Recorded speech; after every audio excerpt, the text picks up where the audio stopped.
J. William Fulbright Prize laureate, Bono. Wow.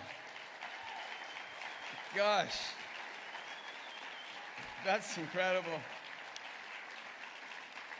You send flowers, you get called being tall. Amazing. Thank you, God Almighty. Oh, man. Thank you. Thanks for that. Madam Director General of the WTO, introducing Monsieur Director General of the WTF. Come on. No. Ngozi and Conjuela, I love you. And yeah, we first got to know each other on the Drop the Debt trail. And you were finance minister of Nigeria. What you failed to mention, what was so extraordinary, was that as finance minister, during the oil boom in Nigeria, the finance minister used the proceeds, large swathes of the proceeds of the oil boom, to buy back the debt, creating a model and putting priority on that debt forgiveness. But she put her money where her mouth was. She's extraordinary. She's one of us. We like to think she's one of us who became one of them. Both sides of the barricades, sort of thing. She's always one of us. Thank you so much. Thank you. Yeah. Yeah. There's my boss, Gail Smith. Gail Force Smith. A few days ago, in a video, the kind of video you've all seen, President Zelensky called on all of us, musicians, athletes, businessmen, politicians, everybody really, to stand up for Ukraine. So as a musician, let me not apologize from where I come from. I come from noise and the intent to find some signal in that noise. I come from informality, from occasional dishevelment. I come from rock and roll. I come from rock and roll and pop lyrics that sound like they are throwaway lines, and they are, but they mean so much. I was thinking about the Beatles. I saw her standing there. It's about as great a song lyric as I've ever heard. It does not describe itself as poetry. It's better.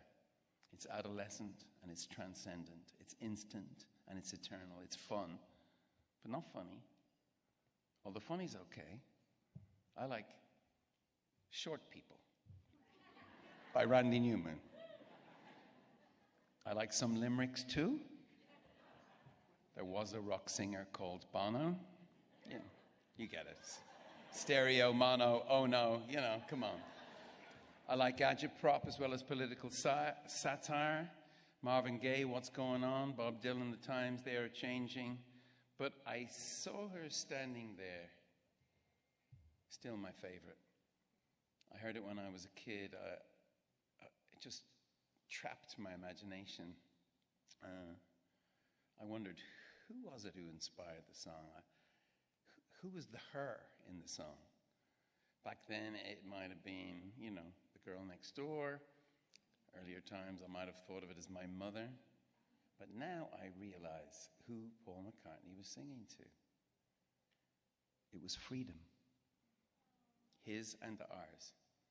You see, rock and roll, if it's anything, it's the sound of liberation. Political, spiritual, sexual, it's liberation.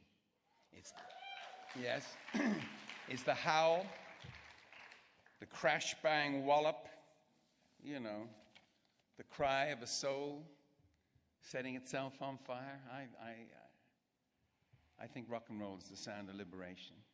And liberation is at the core of who I am, not just as a singer, but as a European, Mr. Ambassador.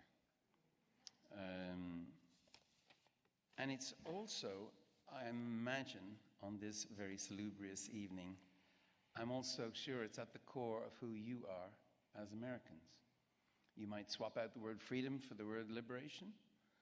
I think we're all agreed on the concept. And we're all agreed that it's not just under siege in Ukraine. Now is it?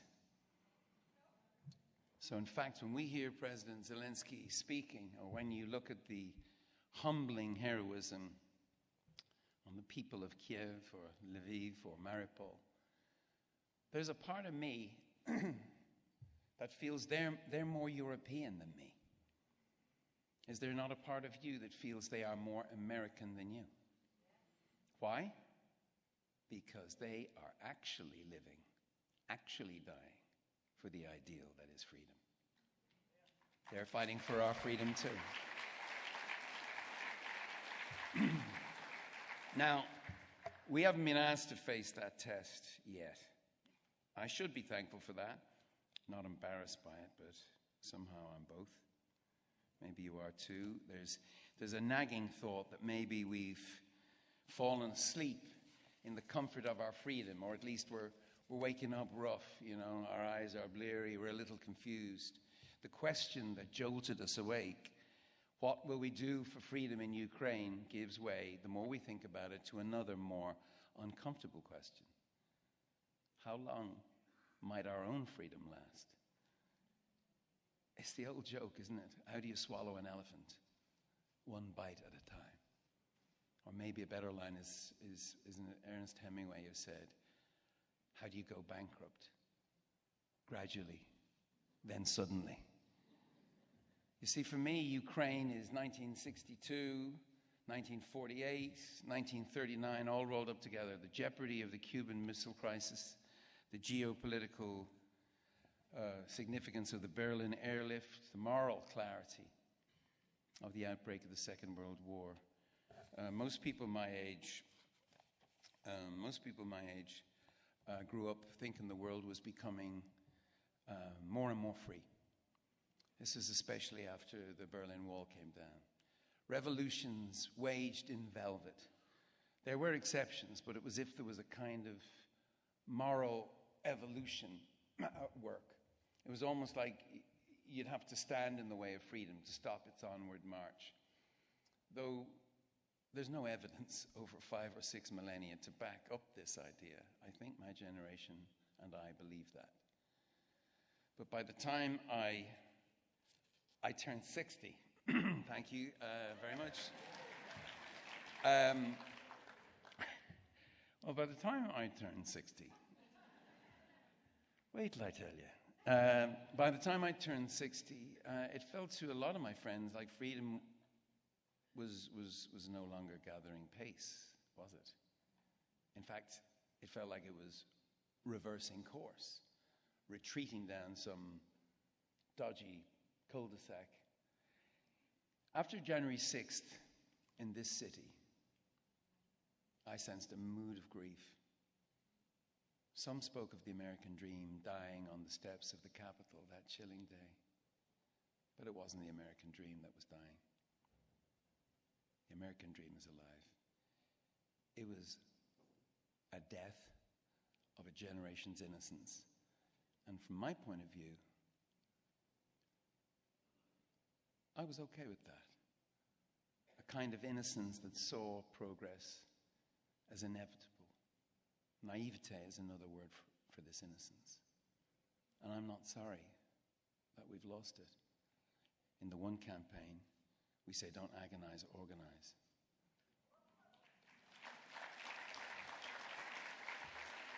Now, on my 60th birthday, I also made a list of 60 songs that all changed me in some way. 60 songs that saved my life is what I call the list. There's one by Bob Marley, one by The Clash, one by Public Enemy, one by Billie Eilish. There's another song that should be on the list. America. America is a song to me. I caught the melody line early when my life needed saving. You know, teenager in Dublin, America's song came on the radio like a surge of static electricity. Knocked me out of my bed. Knocked me out of my head.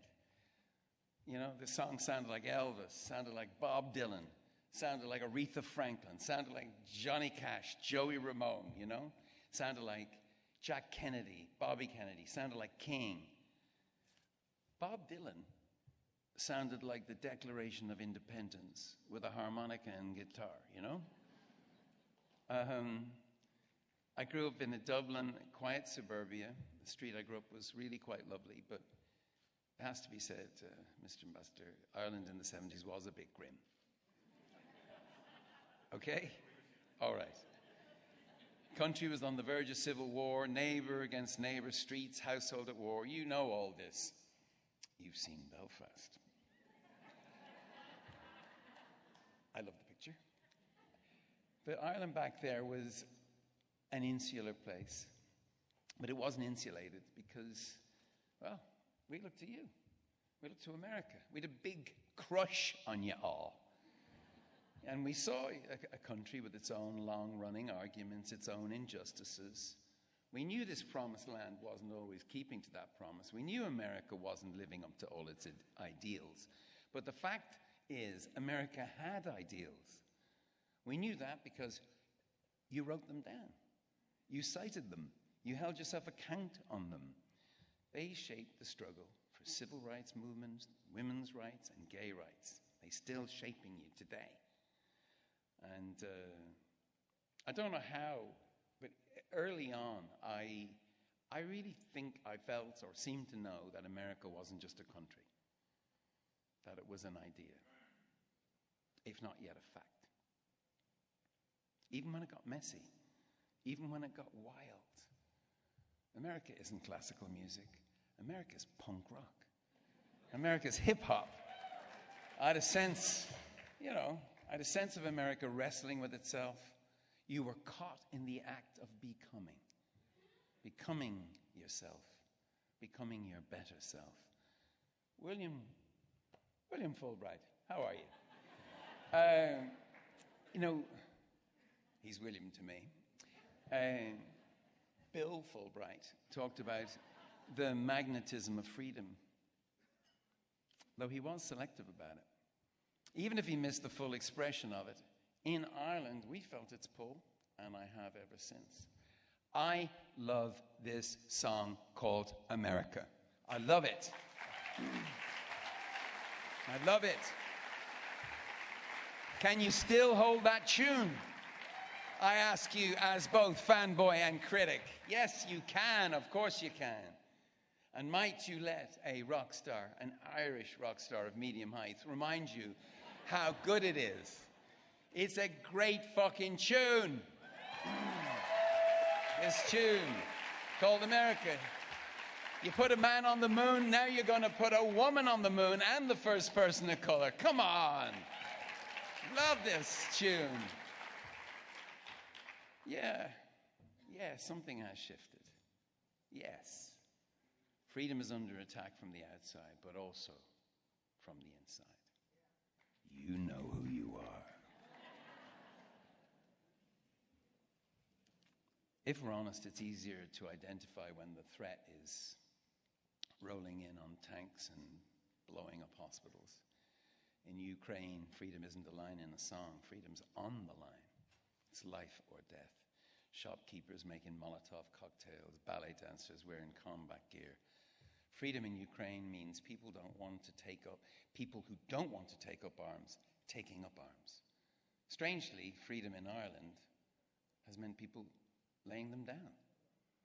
To end the fighting in Ireland, to achieve the peace, it's just worth remembering on a night like this, it took unusual acts of courage. And what I mean by that is not the usual acts of courage. True heroics, but of a much less grand kind. And yes, it took America to change the geometry of the peace talks. That's actually what won the peace on the island of Ireland. It was discussion, lots of it, negotiation, and what I was calling today, and I was thinking about it, a kind of sedated stamina. That's what won the day in Ireland. But who am I telling? Some of you in this room live this kind of work every day. You might call it the daily toil of democracy. This is a room full of toilets. And you know what I'm talking about. The dog-eared documents, the conference tables with the plates of stale sandwiches, the deli trays with the curled up cheese. Oh, you missed that when you, no? The headaches from the fluorescent lights, the late nights missing your families at home. That's the real heroism. That's what peace looks like, actually. That kind of daily toil. People like you, public servants. I'm so spoiled to be given this word tonight in a room full of people who actually deserve it, who've given your lives, really given your lives to public service. It's incredible. All across the aisle in the administration. In Ireland and elsewhere, we learn the taste of victories that don't equal total victory, total defeat on the other side. Victories measured by a parity of pain. Well, that daily toil has rarely had higher stakes than it is now. We're not yet been asked to put our lives on the line yet, but freedom, says the cliche, isn't free. In fact, it's really, really expensive. I've just been on the Hill with the One campaign, harassing my friends to get vaccines into the arms of people who can't get to them. You know who you are. Great people in the house. I can't name you because it could affect the outcome. It's costly freedom. But everyone I met here in the capital understands that right now we need to show the world what freedom looks like and demonstrate what we can do with it. Putin thinks democracy is done. He's done. He's not just a tyrant. He's like a bad Bond villain. Wouldn't even give him the status. But reinvention? Nah, he won't do that. He is what he is. Reinvention is a peculiarly American trait. Redemption. Isn't that an American song? So go tell the bullies in the pulpit the American song has never been a solo. It's symphonic, actually. But there are melodies missing. They've been missing from the start. And there are performers now on the stage who were previously thrown off, who were excluded. So the song isn't the same one that we thought we knew. Turns out, the song is still to be written, the American song. It might be, America might be the greatest song the world has never heard. Yet. Think about that. America might be the greatest song the world has yet to hear. It's a wild thought. It's an exciting thought. That after 246 years of this struggle for freedom, after 246 years of inching and crawling towards freedom, sometimes on your belly, sometimes on your knees, sometimes marching, sometimes striding, this might be the moment you let freedom ring. Or in my case, let freedom sing.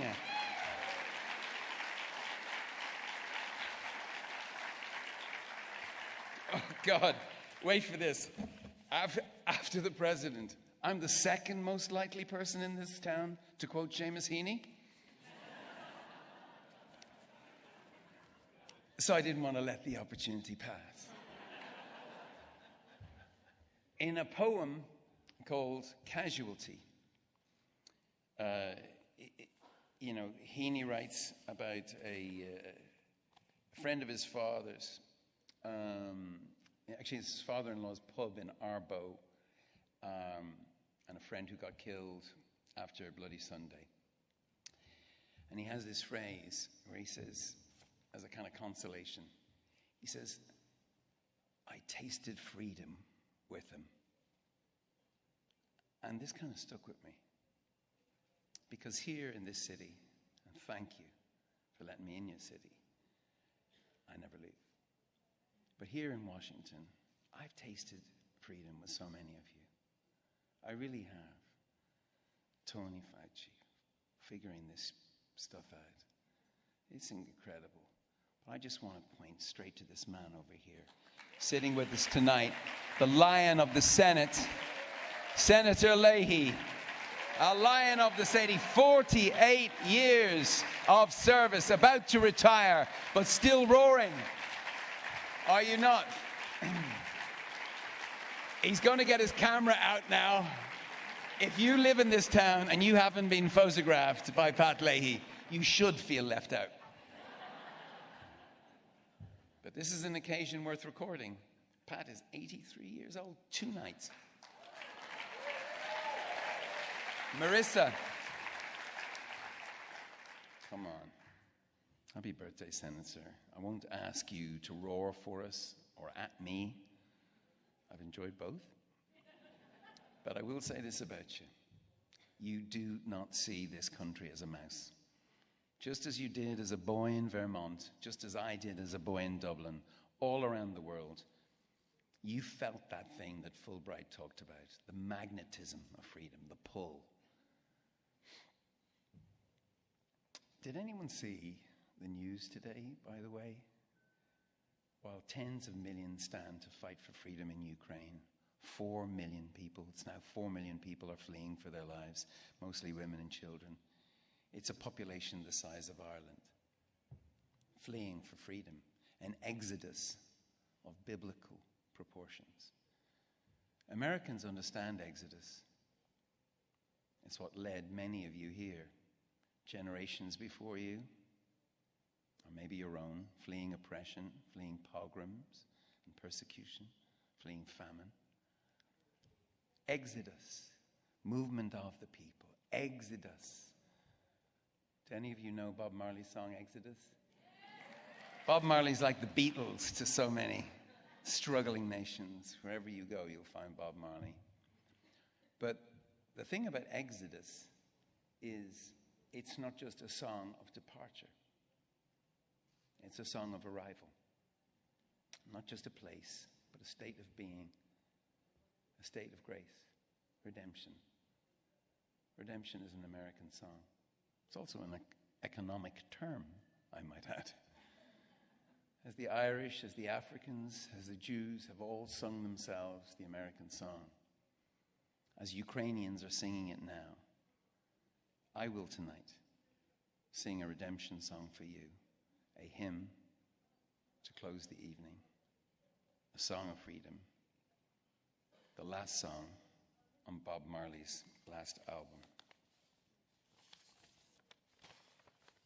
Just give me a moment. I know this, but just in case I didn't. Okay. Oh, pirates, yes, they rob I. Sold I to the merchant ships. Minutes after, they took I from the bottomless pit. But my hand was made strong by the hand of the Almighty. We forward in this generation, triumphantly, won't you help to sing these songs of freedom? 'Cause all I've ever done, redemption song, all I ever had. Redemption songs, redemption songs, redemption songs. Thank you.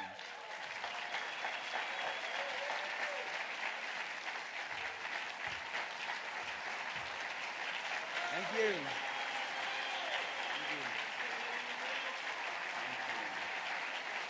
Thank you very much. It's a question, it's an invitation, it's a provocation. Thank you so much.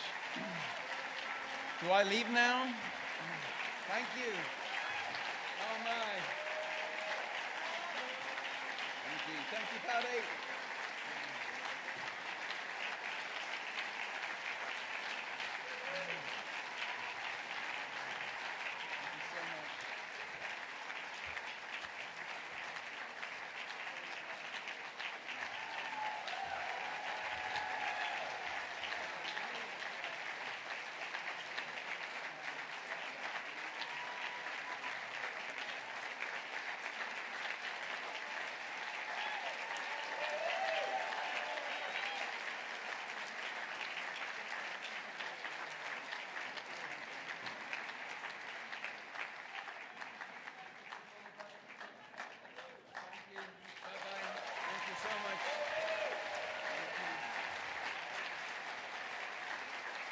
Fulbright Prize Laureate Bono.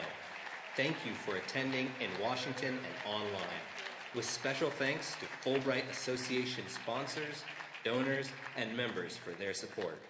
For more on the Fulbright Association and the Fulbright Prize, please visit www.fulbright.org.